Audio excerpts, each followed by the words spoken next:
tayo ng booking. Wala pa, wala kayo isa pa lang. Dito tayo sa Cubao. So mamaya sisigaw niya, angkas tara na, mag-apply ka na. So doon sa mga gusto mag-apply, abangan nyo po kami sa Taguig. Welcome po yan sa lahat ng mga bikers na gusto nga maging isang angkas biker at mapasama sa motorcycle community ng mga naghahanap buhay sa kalsada.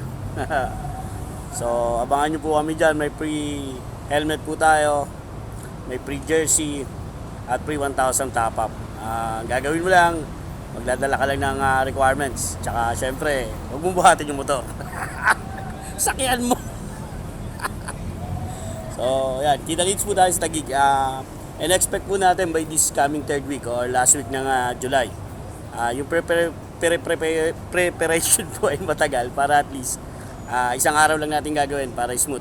Yung venue na lang po, inaantay natin yung availability. Yung request letter natin, ready na po yan. Siyempre, sa taas, nag-aantay na lang po kung anong araw at date para may set na po. So, antayin nyo po yan at wala pong problema. Sagot na namin ang inyong extra income.